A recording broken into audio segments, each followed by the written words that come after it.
বহরমপুর পশ্চিম ব্লকের শাহজাদপুর অঞ্চলে ভোট প্রচারে ৯ নম্বর জঙ্গিপুর লোকসভা কেন্দ্রের প্রার্থী খলিলুর রহমান। এই প্রচারে উপস্থিত ছিলেন নবগ্রাম বিধানসভার বিধায়ক কানাইচন্দ্র মণ্ডল, জেলা পরিষদ সদস্য রাজীব হোসেন ও অশেষ ঘোষ, বহরমপুর পশ্চিম ব্লক তৃণমূল কংগ্রেসের সভাপতি আলাউদ্দিন শেখ সহ ব্লক ও অঞ্চল নেতৃত্ব। ব্যুরো রিপোর্ট, দিনরাত স্টার নিউজ। সারা পেলেন এবং কর্মীদের দেখুন বার্তা দিলেন। সাথে মে নির্বাচন লোকসভা কেন্দ্রের প্রার্থী খলিলুর রহমানের সমর্থনে।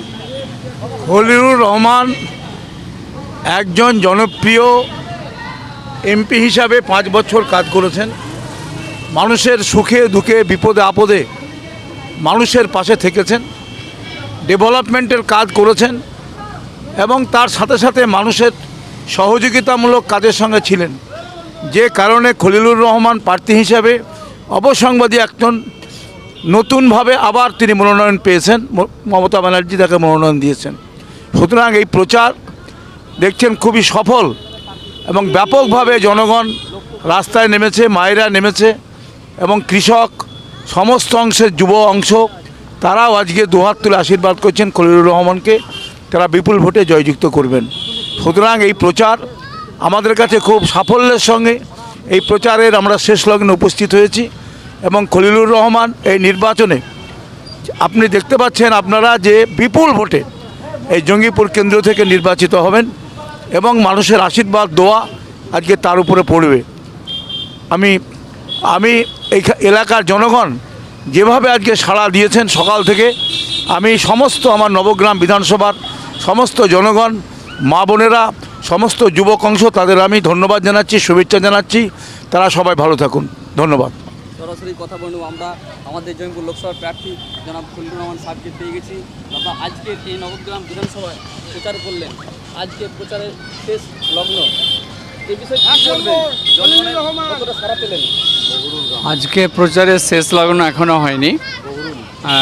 বিষয় হচ্ছে যে আমরা সকাল থেকে নবগ্রাম ব্লকে আমরা বিভিন্ন পঞ্চায়েতের মধ্যে আমরা রোড শোয়ের মাধ্যমে আমরা প্রচার করছি।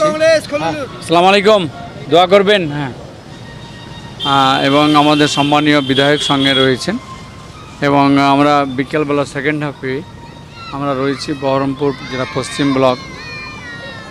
ইয়া আল্লাহ, ইয়া আল্লাহ, ইয়া আল্লাহ, ইয়া আল্লাহ, পশ্চিম ব্লকে আর কি। সঙ্গে আমরা পেয়েছি আমাদের জেলা পরিষদ সদস্য এবং এনবিএসটিসির ডিরেক্টর সম্মানীয় রাজীব হোসেনকে, সেই সঙ্গে এখানকার প্রধান, আরও আমাদের জেলা পরিষদ আরও এক সদস্য রয়েছেন অশেষ ঘোষ এবং একাধিক নেতৃত্বকে নিয়ে আমরা আজকে বহরমপুর পশ্চিম ব্লকে আমরা প্রচার করছি আর কি। এবং প্রচারে আপনারাও দেখতে পাচ্ছেন যে পুরুষ মহিলা যেভাবে বাড়ি থেকে বেরিয়ে এসে আমাদের দুহাত তুলে যে আশীর্বাদ করছেন, আপনারা দেখছেন যে ফুল দিয়ে, ফুলের মালা দিয়ে, চন্দন টিকা দিয়ে, উলুধ্বনি দিয়ে, শঙ্খ বাজিয়ে যেভাবে আমাদের অভ্যর্থনা সহ আমাদের যেভাবে উৎসাহিত করেছেন, আমরা অভিভূত, তিনাদেরকে কৃতজ্ঞতা জানাই।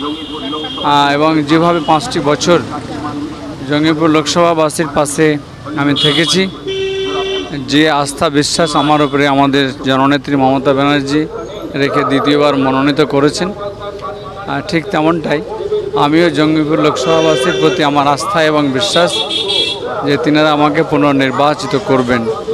এবং শুধু নির্বাচিত করার পরে আমার মুখ্য কাজ জঙ্গিপুর লোকসভাবাসীর পাশে থাকা, বিশেষ করে আপদে বিপদে মানুষের পাশে থাকা, সেই সঙ্গে স্বাস্থ্য, শিক্ষা সহ একাধিক যেগুলো কাজ আমার মনের মধ্যে রয়েছে, সেগুলোকে এই এলাকার মানুষের উন্নয়নের জন্য বাস্তবায়িত করাই হচ্ছে আমার কাজ হবে আর কি।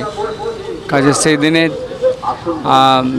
শুধুমাত্র আমাদেরকে জঙ্গিপুর লোকসভাতে পুনর্নির্বাচিত করার জন্য আমি সকলকে আহ্বান জানাচ্ছি। ধন্যবাদ। আমরা কথা বলবো আমাদের